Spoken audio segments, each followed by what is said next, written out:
Welcome to this evening's Zoom webinar. We have CFI Joe and Andrew that are going to present to us about the ACS. So if you have any questions throughout, feel free to unmute yourself and talk, or you can put it in the group chat. This webinar does have a part 1 and a part 2, so I will let the two CFIs dive in more with those details. And without further ado, I will spotlight you and hand it on over. All right. Perfect. Well, welcome everybody. Happy New Year. Yeah. January. But tonight we'll be going over, so pretty much what we'll go over is the private pilot ACS, right? This is what you're being tested on for your private pilot certificate. And we're going to walk you through a little bit about how to read it, some of the stuff in the ACS. We'll go through and we'll talk about all of that. All right. Cool. Let me click on. So my name is Joe. I've been a CFI here at Princeton since February of 2023. My name's Andrew, so I've been a CFI here since July. Yeah. Okay, so let's get into it. We'll go right into it. What is the ACS, Andrew? Yeah, so it's the ACS stands for Airman Certification Standards, right? So this is what you are being tested on during your check ride. Sometimes when you take your check ride, the DP will come out and it'll print out exactly the ACS, what they have to go over, and they'll go out and they'll check mark each thing as they go down the list, making sure, okay, we went over this point, that point, this point. So you want to know what's on the ACS, right? It's the questions to the test before you even get to the check ride. It goes over pretty much everything that the DP can test you on. Some of it may not apply to you because some of it is for like seaplanes, multi-engine land, right? If you're only going for your private pilot, you don't have to worry about those parts. If you're going for like an assessment, like at Princeton. Right. So why is it important to know the ACS? So why is it important? So you should know what the DP can test you on and what they will test you on, right? You want to make sure not only that the DP comes and it shows you this is what you're being tested on, but that you actually are being tested on the right subject, right? Because you don't want to find out that you're being tested on subjects that you didn't even go over, and maybe there was a little bit of a mix-up on what parts of the ACS you should be tested on if you already hold maybe a category or a multi-engine land or anything like that, right? It shortens the sections down, which we're going to talk about a little bit later. And like I said before, it's the questions to the test before you even get the test. So it's like in school when the teacher would say, sometimes they give you a test, they'd say you can study these questions before, but be ready for them on the test tomorrow. So this way you know what to expect for it.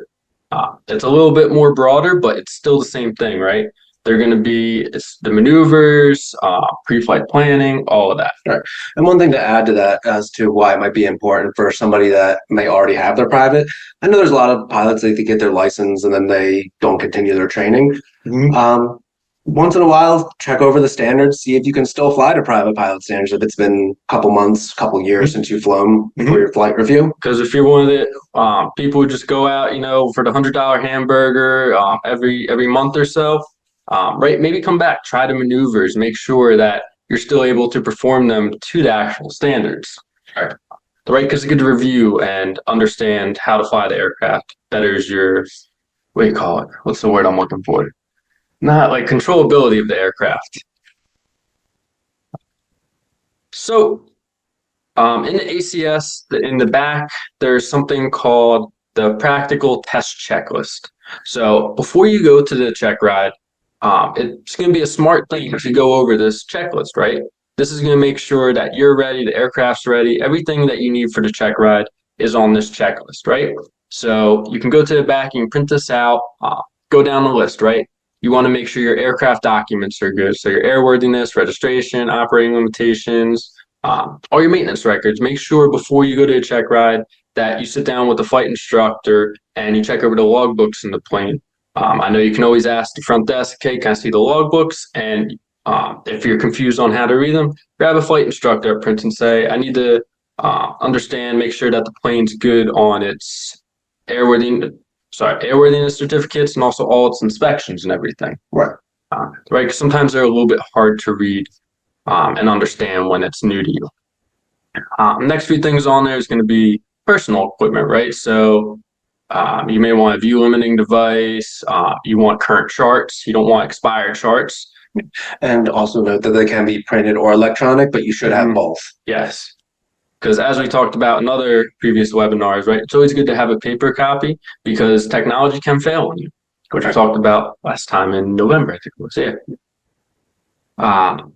Yep, make sure you have the current aim, make sure that all your stuff is up to date because you don't want to be walking into a Checkride with expired charts, books. It's just going to make it more difficult on you. The next thing is also personal records. Make sure that you have all your government ID, photo ID, also your pilot certificate, your student pilot certificate, all the stuff. We'll go over a little bit more later as we get a little bit more into ACS. Make sure that you have everything. So it's good as you go down this list to make sure just check off everything. And if you do, you know you're good for the check ride. And one of the most important things on this is going to be the last one here. Make sure you got the money. That's what makes planes fly, right? You want to make sure that you have that. Otherwise, the test won't start at all. All right. Then we move into the table of contents. So these are all the sections of the ACS. So if we look through section 1, it goes through pre-flight preparation. This is all the stuff they'll probably ask you under oil, right? About airworthiness requirements, weather information, cross-country, performance and limitation, operation systems, human factors, all of this. Then we move down into pre-flight procedures. So this is starting the engine, actually getting inside of the aircraft. Then we also have airport and seaplane-based operations. This is going to be something that if you're getting a single engine land, right, you're not going to worry about seaplanes because you're not getting your seaplane rating. So we can totally skip over that section if you're not getting that, which most people at Princeton aren't. Then we go into some of the maneuvers. So normal takeoffs, soft field, short field takeoffs, go arounds, forward slips to land, all of this stuff. So it has different sections. And as we go further down, there's a few more. So like I said, we go through the steep turns, there's some of the maneuvers, navigation, so diversions, 100%, there's going to be a diversion on your private pilot check ride. So be ready for it. Be ready with those diversions. Then we go into some more slow flight, stalls, basic instruments, straight and level flight with the foggles on a little bit. Just make sure if you go in invert and IMC, you know what to do. Follow those. Also emergencies and multi-engines, you don't got to worry about yet. Night operations and post-flight procedures. Right. So it's pretty much broken up into an oral and a maneuvers. Yes. Yeah. So today we're mostly going to be focusing on the oral portion of it, like we said. And then next month is going to be more about the maneuvers because this list does get a little bit long. Right. So now we go into using the ACS, right? So we need to understand how to use it. As we talked about those sections on that table of context, you can also see, let me see if I can get a laser pointer real quick.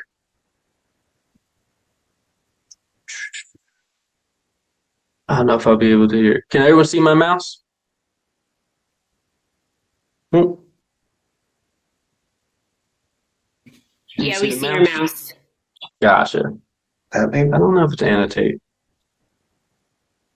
Oh yeah, there we go. No, I don't want to do that. All right. So as we can see, there's these codes on the side. So we can read this as, right, ACS private pilot airplane.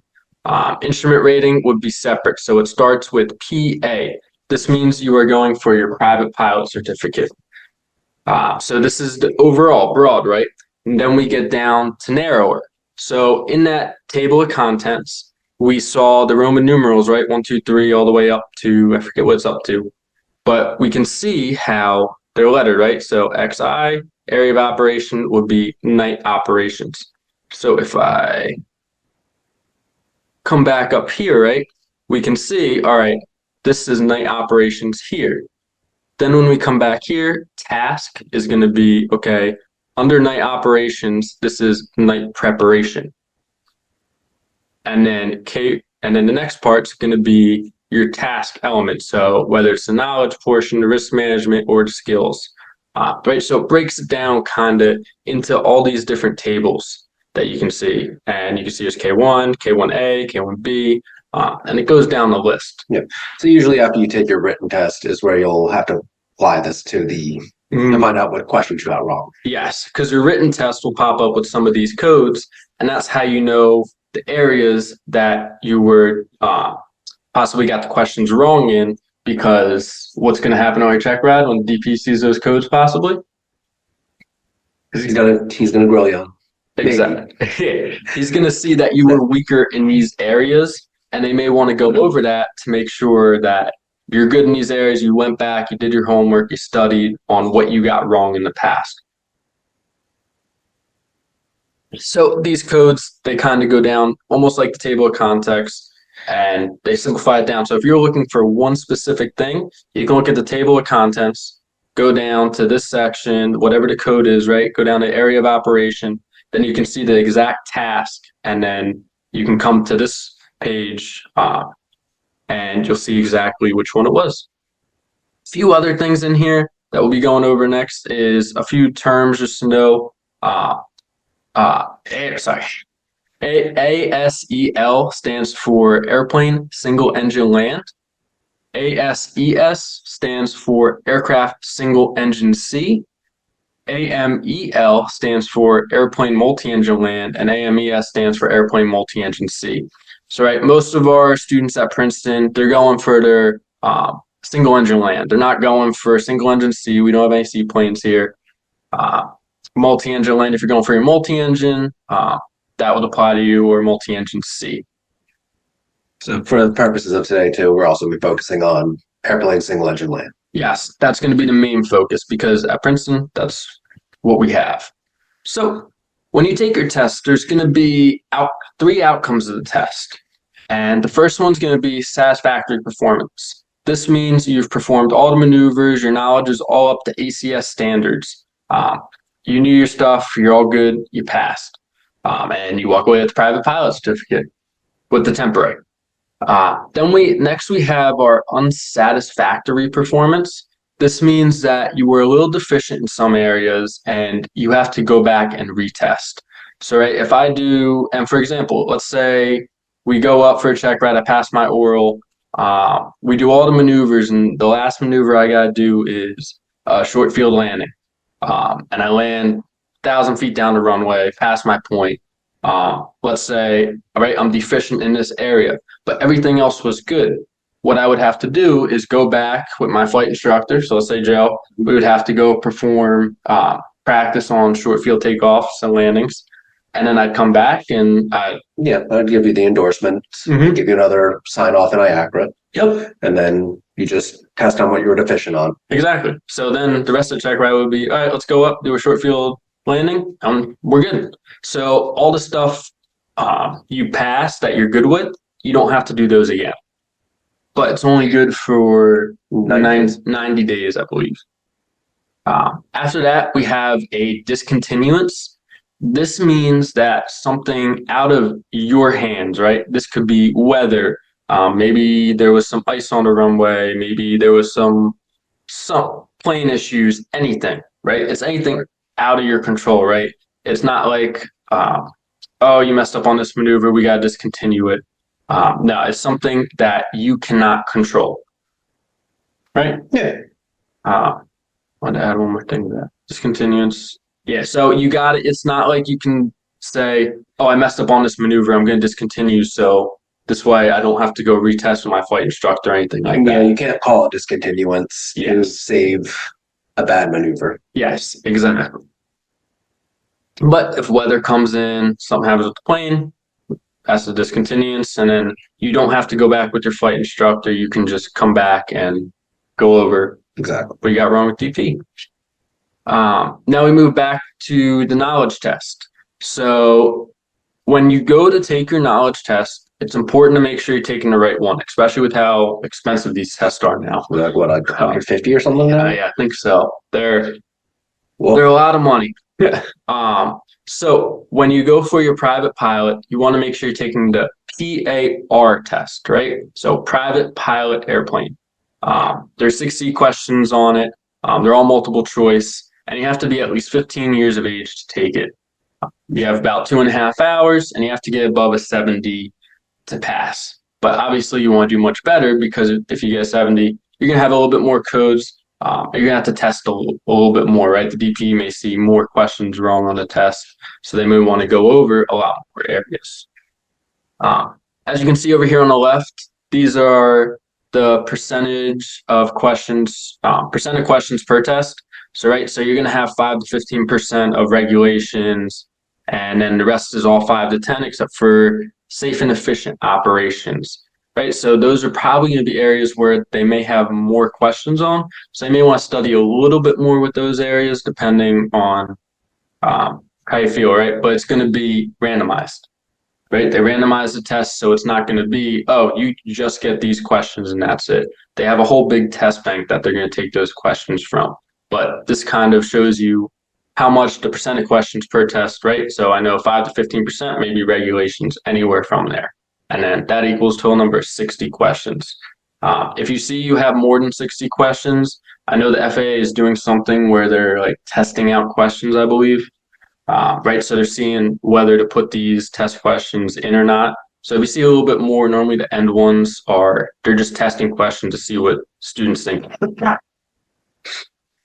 All right, and we move into additional ratings, right? So this would be single engine land. So let's say you already hold a single engine C, but you want to get your single engine land.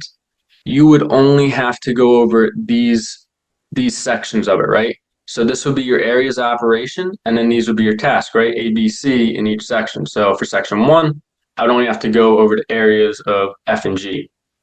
So we wouldn't have to go over everything else. Your check ride would probably be a little bit shorter. And you can see it's different for each one: airship, balloon, glider. If you go anywhere from there and try to go to a single engine land, these are the test questions you're being asked. So make sure, if you already have a rating when you go into your check ride, that you come to this list and make sure that you're being tested on those right sections. Because, right, you could be doing all this work when none, you don't have to do all that. So if you already have a rating, take a look at these charts, right? See if you really have to be tested on those sections. Then we move into if you already have a single engine C. As you can see, if you already have a single engine land, you don't have to go over these sections. It's more like taxiing in the water, some other stuff. Not too sure what that entails, but take a look at these charts and see. Multi-engine land, if you already have this, same thing. Multi-engine C.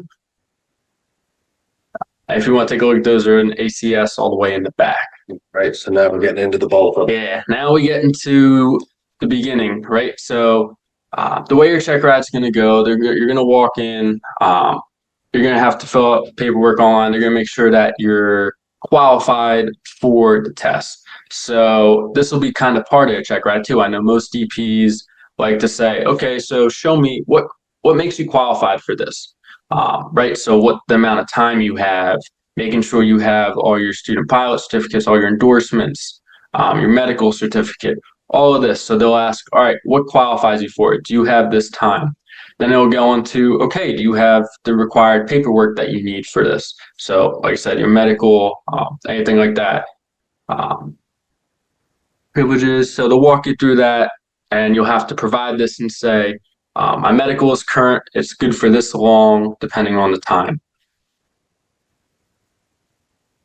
So then we move into airworthiness requirements. So now that we know that, okay, you're good to take the test, right, you're eligible, you have all the required paperwork and time. Now we have to make sure, is the aircraft good for the test, right? So they're going to say, all right, pull out the logbooks, let's see all the inspections. And they'll ask you, what type of inspections do you have to have for this aircraft? And it's going to be your Aviate checklist and also your Aero checklist, right? So make sure you have that airworthiness. your registration, radio operator's license if you're going outside the U.S. Some DPs like to see that if you do have it. And also, if it's a good thing if you get it online too, because I remember you saying one of DPs like to have, he wants you to get your radio operator's license, and this way it looks better. Yeah. Right. So make sure you have all this required stuff about the plane, because if the plane's have inspection, if it doesn't have its airworthiness registration, right, you may not take the check ride because obviously this plane isn't current with what it should be if it's being rented out for money, and you need your 100-hour inspection if it's for hire. And also flying with op equipment. If it's in op, make sure that it's marked.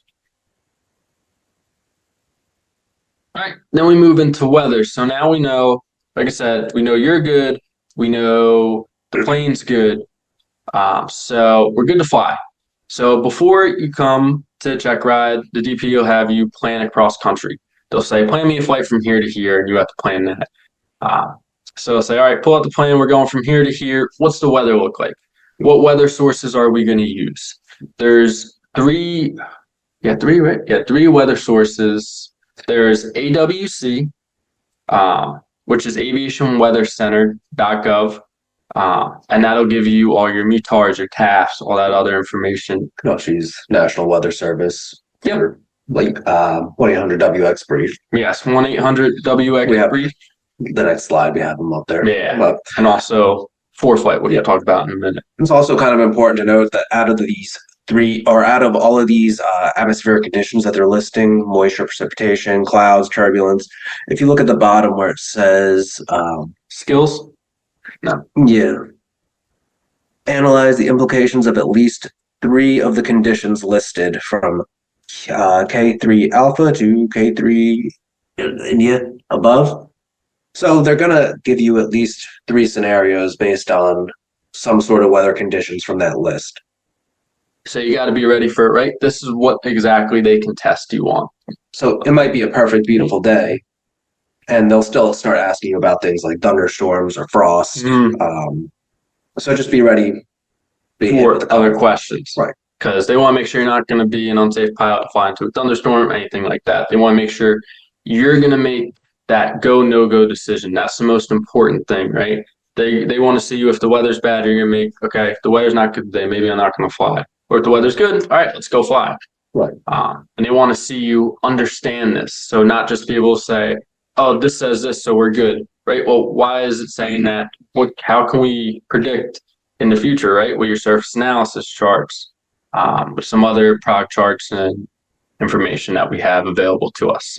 So next slide, like we said, these are 3 sources that are pretty good. So Aviation Weather Service, it's pretty much like the national weather website, but it's directly for aviation. So it's going to show us airmets, sigmets, METARs, TAFs, all of that information that we need. Our ceilings, where's the ceilings at? Where's the clouds at? Yeah. And they just updated it recently, so it's actually a lot more easier to use. So with the cross-country flight planning, this is going to be pretty much the bulk of your check ride. So the ACS, I don't want people to think that, that it's just an exam, we're going straight down the list, kind of like how we're doing it tonight. It's going to be more conversational. So a lot of your check ride, like I said, is going to be based around this idea of the cross-country planning, and they're going to throw in the other elements of the ACS into a conversation. So what they're looking for your cross-country planning section of it is that you are able to fill out a VFR navigation log. I have a picture of one in the next slide if you haven't seen one before, but they're making sure you can calculate your time for climbs, descents, course, distance, heading, true airspeed, ground speeds. You're able to include your fuel requirements and fuel burns, and that you are presenting this in an organized fashion. Mm-hmm. It's not just like you're throwing a bunch of papers around at the We're going here today and the weather's like this. No, we're flying here today. This is what the weather looks like, right? So basically for the cross-country planning phase of it. Try to find a good VFR nav log, something preprint and online, like You just, oh, sorry. sorry.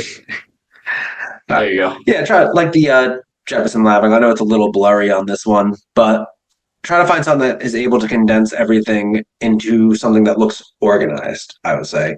In here you have a place to put all of your airport ATIS and advisory frequencies, any sorts of wind conditions. You have airport frequencies over here, and a whole big section to put in all of your calculations, and a nice section up here for the notes.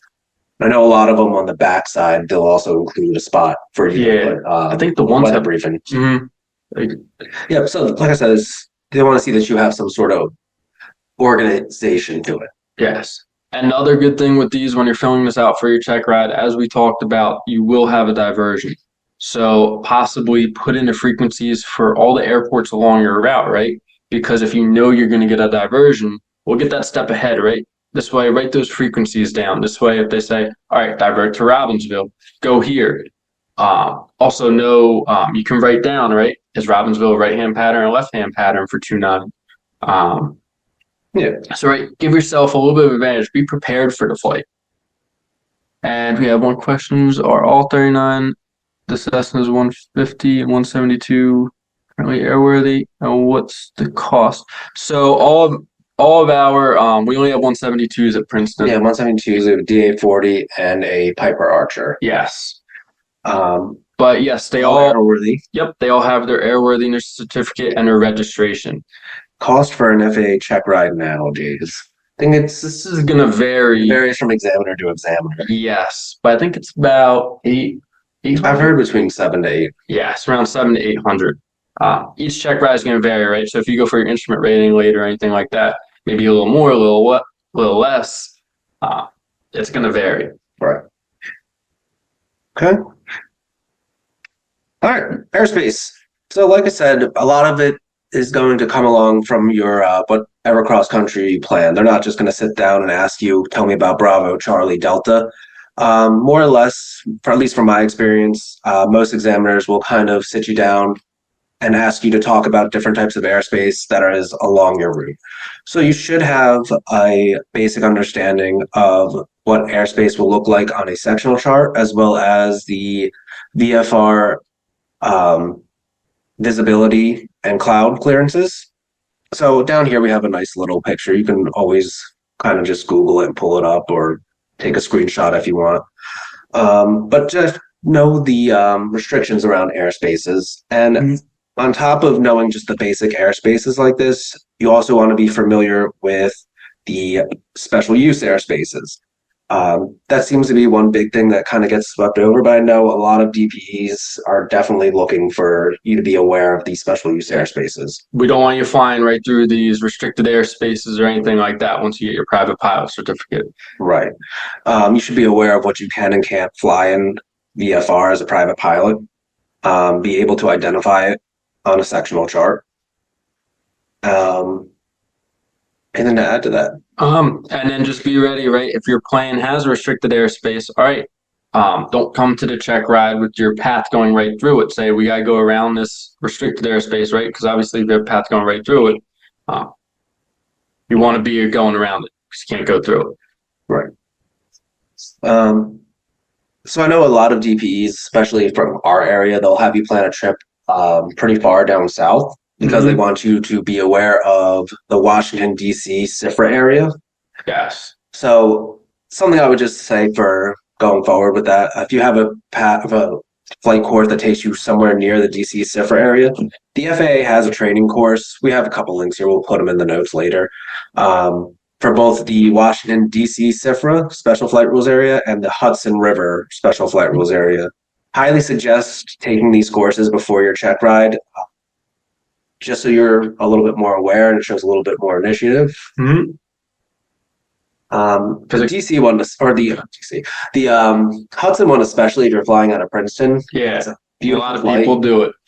Fun to do, but you need to get that course in. Another thing is they may ask, all right, so are we good to fly through this zone? Well, if you don't have the training or the required stuff that you need, right?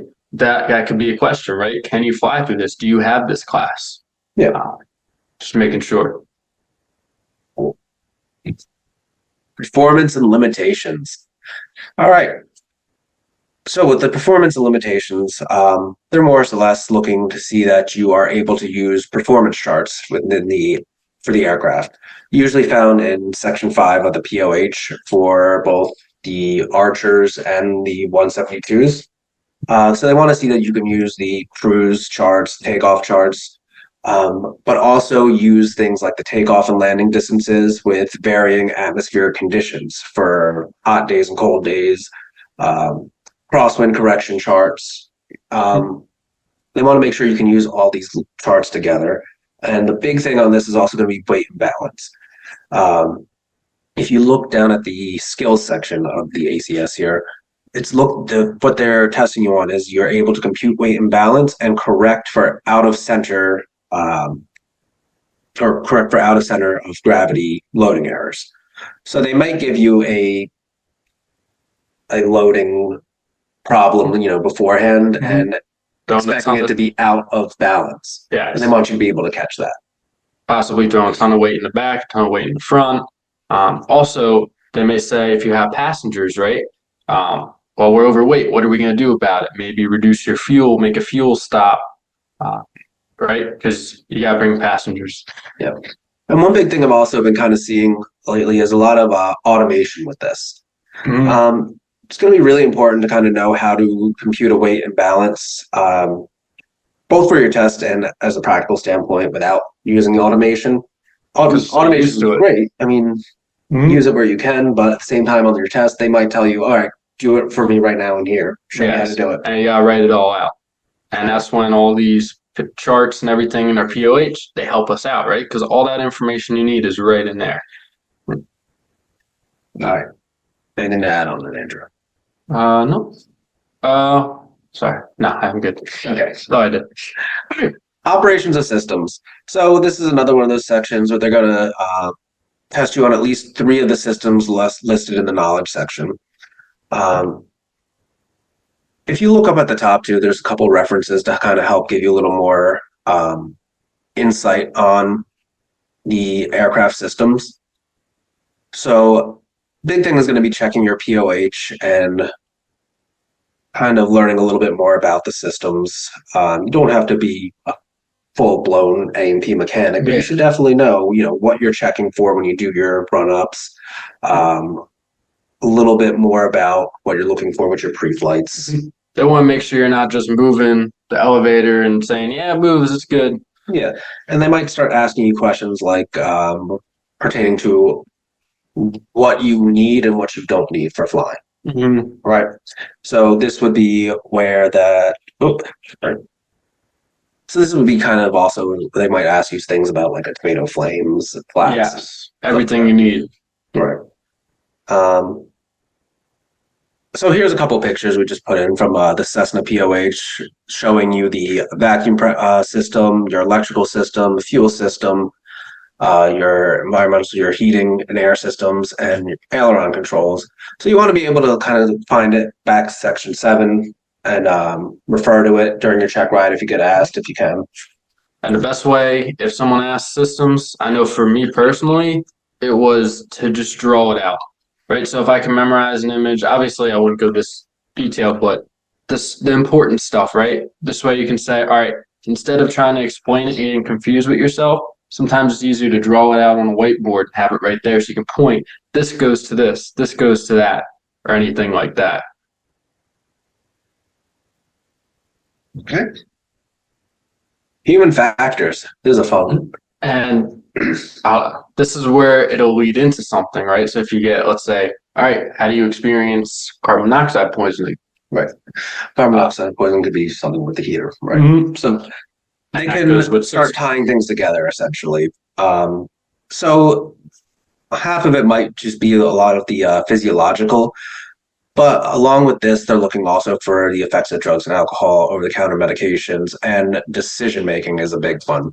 So might not just pertain to you and identifying how hyperventilation in yourself, but how would you recognize it in one of your passengers? Can you take a passenger who is on drugs or has had a little bit too much to drink? Or have they gone scuba diving the day before? Right. So they're looking for good judgment, making as far as would you take a passenger and what would you fly forward with yourself? Also, the hazardous attitudes are included in there. So you got macho, Invulnerability, anti-authority, impulsivity, and resignation. Yep. And how to counteract them. Exactly. So, like we said, they're not going to be just running down a checklist and asking you straight from here, but it's going to be conversational. They want to make sure you can handle these situations. Yes. And one thing may be including 3 different things. And that's the thing, because like I could ask you, okay, how do you qualify for this or that? And it could lead down a road of 5 different things. So included with that, there's going to be the I'm Safe checklist. So for those of you that don't know, that stands for illness, medication, stress, alcohol, fatigue, and external pressures. So you should be aware of that checklist going into your Checkride. Be aware of that for your aeronautical decision making as well. We talked a little bit about the hazardous attitudes already, but over here we also have the list of the do not fly medications from the FAA website. However, if you are on any medications, both over the counter or prescribed, even if you check the list, I would still consult an AME just to double check and make sure that you're safe to fly. Yeah. And they might ask you something like that on your exam as well. And also you can always ask us too as flight instructors, and if you are taking anything, you can let us know. This way, if something happens to you inside of the aircraft, we can get an understanding of what's going on too. Preflight assessment. So we talked a little bit about that before when we were saying, with the systems, they want to see that you have an understanding of what you're checking with the aircraft. But in this sense, with the ACS, the pre-flight assessment is split up into that PAVE checklist. So the pilot, the aircraft, the environment, and the external pressures. So first of all, they're looking for you to be able to assess yourself. So that ties right back into the human factors. They're looking that you know what you're looking for with the aircraft, how to detect possible defects, and the reasons for checking each item, as well as the regulations associated with them. For the environmental portion of it, of course, they're looking that you're not going to fly into a hurricane. Or thunderstorms. Right. As well as the airspace, terrain, any sort of obstacles in the way, you're able to kind of look at your sectional and figure out safe altitudes. And any sort of external pressures. So yeah, so they're looking at that PAVE checklist. So with the pre-flight assessment, of course you can run through tomato flames and flaps. If your airplane has a kinds of equipment list or an MEL, most Cessna 172s do not have any issue. But as far as for the environmental portion of it, there's the acronym NW craft, NOTAMs, weather, node ATC delays, runway lengths, alternates, fuel requirements, takeoff and landing distances. And also for your weather information, there's a pretty good advisory circular. It's a long one, but I think it's like a good 200-page read. But but it's simpler than reading the far aim. Right. If you take it a little bit at a time every day, it's not that bad. You'll get through it. Yeah, advisory circular 006 has tons and tons and tons of weather information regarding pilots, what air mets are, sigmets, all applicable information that you would need as a pilot. Flight deck management. So this is going to tie into that concept of the sterile cockpit. So the ACS is kind of looking for here is that you have some sort of organization in the cockpit to keep you distraction free. So that could be a little bit of frequency management. So having everything kind of put into a neat organized manner, so you're not scrambling around with papers flying everywhere. Yeah. Or having your sectional folded to the section you know you're going to be flying on. Right. You don't have your checklist on your dashboard, or you're not texting and taxiing, stuff like that. Trying to adjust the GPS while you're taxiing. Right. So you have all items secured. The idea that sterile cockpit ties a little bit. It's more than just telling your passengers when to shut the heck up. Mm-hmm. Right. When to say I gotta talk. You gotta be quiet. Exactly. Or hit the mute button. Yeah. And also, like I said, not just frequency management, but also if you're using your GPS, just getting as much done on the ground as possible. Yes. Simplify it, right? Get yourself set up for success. Don't try to rush it and set yourself up for failure. Right? If you're not taking your time setting up for it, you're being rushed through it. So take your time. Make sure this is good, that's good, that's good. Never rush through anything, right? You're there to fly the plane. You got as much time as you want. If the plane needs to be back, just continue finishing our time. Set yourself up for success. Never feel rushed with anything. Right? You're doing the maneuvers or anything else, right? Take your time. Because I see in a lot of students, sometimes I know even for me, when I take check rides, you're nervous. You don't know what to expect. So you feel like, oh, I got to do this right away. No, take a breath, take your time, go through it just like you would training with any flight instructor. Cool. Engine starting. So most examiners would like to see that, you can start the engine. You're aware of any sort of limitations, whether it be atmospheric, so cold starts, hot starts, whether the plane was just flown, if the engine's flooded, how to start it.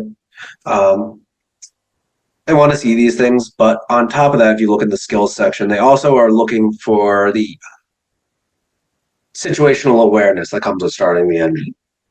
So a little bit more than just yelling clear prop out of the window. I think most examiners would want to see that, you're looking. There's somebody walking. Right. You're clearing the area, making sure that it's safe to start the engine. There's nothing that's going to blow back from your propeller. Mm-hmm. No rocks,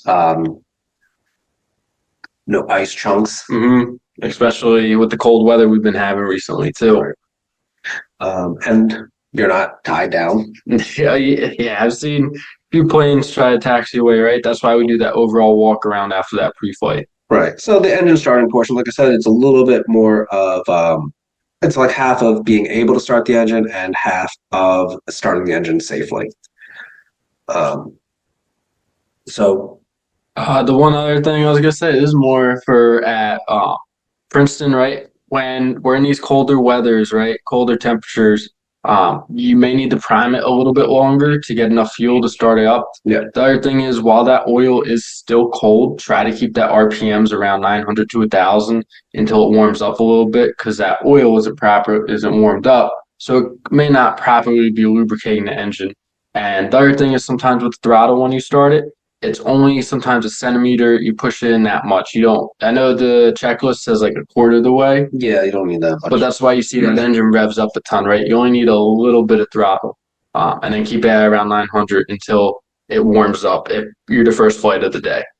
Sure. Cool. Right. So the taxiing. That kind of ties right back into that sterile cockpit. But this might also be a lot of stuff coming up on the ground portion as well, where they're asking about things like taxi diagrams, how you would taxi during the nighttime, crossing runways, communications for towered and non-towered airports, what hotspots are, all these little things, wind indicators. They want to make sure you're aware of how to use a wind indicator and the different types of wind indicators. Because I know a tetrahedron reads differently than windsock. I don't think I've ever seen one. I've seen one, but I can't remember where. So, like I said, you just kind of want to make sure you're able to get yourself to the runway with the examiner. Yes. Know how to read a taxi diagram. And that's where it's very important, right? Because part of your skill is also use an airport diagram, right? So you should have that chart up. And also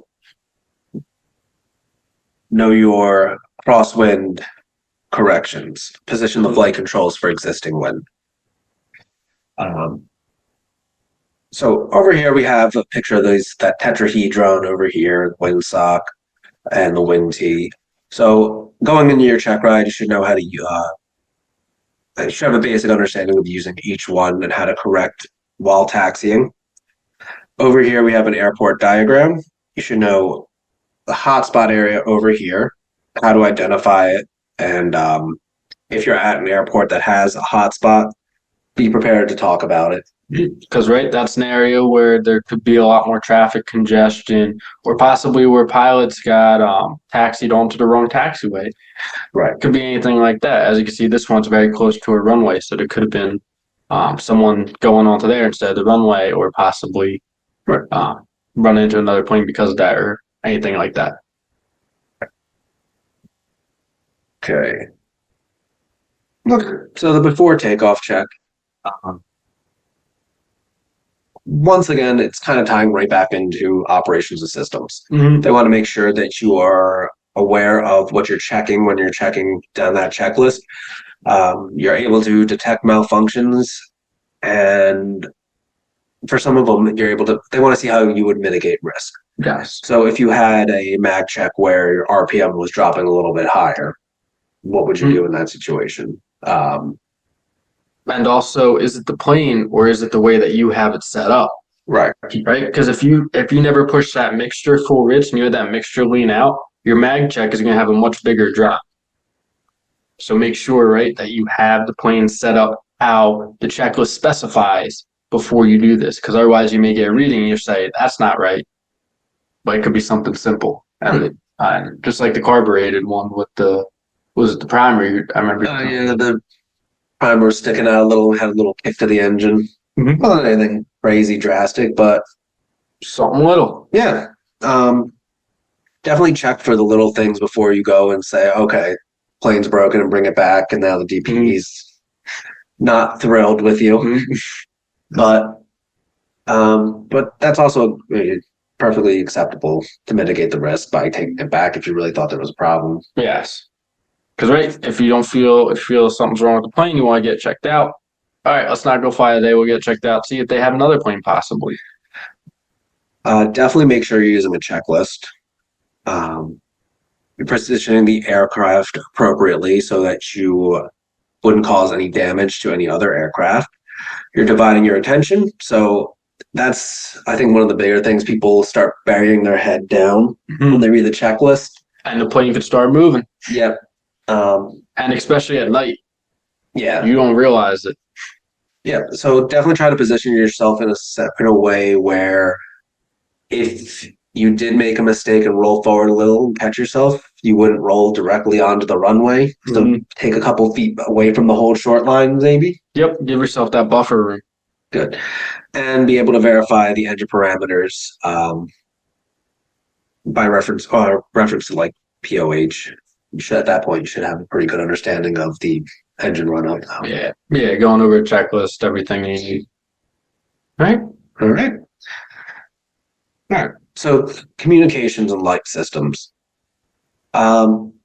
Pretty similar to the radio comm section that comes right after this. But for the most part with this, you can see they're kind of looking for how you would obtain proper radio frequencies, communication procedures, ATC phraseology, ATC light guns, transponders, communication, lost communication procedures, equipment issues, radar assistance. So you want to be able to kind of look at your sectional and select the appropriate frequencies, look at the chart supplement as well, and get as much together. And like I said, keep it organized so you don't have papers flying all over the cockpit. Use the proper phraseology. And over here we have a picture of the sectional with all the information for Northeast Philadelphia's control tower at the bottom right. The ANIS. Make sure you have those two frequencies ready, especially if you're going to a towered airport. Yeah. You want to have the any airport. You want to pick up the one. And that's where, like we said, writing down the frequencies, right? get it from there. If you know you're already going that way, be prepared with those frequencies. Right. Know the information about the airports around you. Yeah, have familiarity with the light gun signals as well, and when you would get them. So if you lost your radios, you would get the light gun signals. Should be aware of the emergency frequency as well, if you ever had to use it, 121.5. The proper squawk code for a radio failure, 7600. Yep. 7600. Yep. And also to a certain degree, some of the loss procedures, so the 5Cs. Okay. That also kind of ties into the radio communications section of it. So for the radio communications, they're just looking that you can talk on the radio professionally. Well, to a private standard. Mm-hmm. Yes. You're not just talking on saying, yeah, I'm here, coming in the land. Yeah. They want to see that you are able to utilize any sorts of air traffic control facilities and services, such as flight following. They want to know that you can use everything to your advantage. Mm-hmm. Use all the resources that are out there to help you. Yep. And on top of that, they want to see that you can fly the airplane while communicating on the radio. So multitasking. Yeah. Maintain your altitude plus or minus 200 feet, your heading plus or minus 20, and your airspeed plus or minus 10. And that you can also comply with ATC when they tell you to do something. So you're talking and comprehending. And then do it. Right. So some helpful links for trying to build some ATC skills or just radio skills in general. LiveATC.net. I know a lot of people have had a lot of success listening to LiveATC. Mm-hmm. And I've had a few people tell me they really liked ARSim. Now I know it's free for a little bit, and then you have to pay for certain sections. But it's kind of like the Duolingo of pilot speak. Yeah, but the one other thing with Live ATC too is I find a lot of students going to the big airports like Newark, JFK. Right. Most of those bigger aircraft are on instrument flight plans. They're not going to be like Trenton, Northeast Philly, any of the ones that we're going to, like talking that we're doing. Right. So it can get a little bit confusing, I think, for a private student when they hear us talk. And that's not really what's going to pertain to you for the test. So even though I know it's nice and you want to hear, I want to hear JFK, I want to hear Newark, I want to hear all the big jets coming in. Yeah. Listen to the airports that we're going to go to. Right. Smaller airports or smaller aircraft that are VFR, because they're going to be saying IFR terms that you're not going to understand. Yeah. So it's not going to benefit you then. So listen to the other airports. Yeah. I mean, on top of that, also, there's also a ton of YouTube videos for strengthening your comms that are a little more entertaining than listening to Newark. Exactly. And that leads us to the next one. Right. That leads us to the pilot controller glossary. If you're listening to all these videos and watching things and you hear a phrase, especially if you hear a phrase come up a couple times and you're a little confused on it, the FAA has a pilot controller glossary. Once again, that's another big, long document, good 200, 300 pages, something like that. But it has pretty much every phrase in there. It's a dictionary. Yeah, exactly. Pretty much. Super, super helpful. Okay. Well, too far. Well, so then that's it for tonight. So next month, like we said, we're going to go over maneuvers. But yeah, so pretty much tonight we went over all the oral portion. Yeah, and like we said, the oral portion is, they're not going to just run through it one at a time like that, like a checklist kind of. It's going to be conversational. Yes, it's going to be conversational. In any order. Yes, but they'll start checking stuff off as you go down the list. But they will be, right, we may cover this, but then it turns into we covered this section down here too, so then we're good. Right, you're going to have a whole discussion, so just be prepared for it all, right? Use everything, get yourself ahead, right? When you do that nav-log for that cross-country flight, put in all the information you can, right?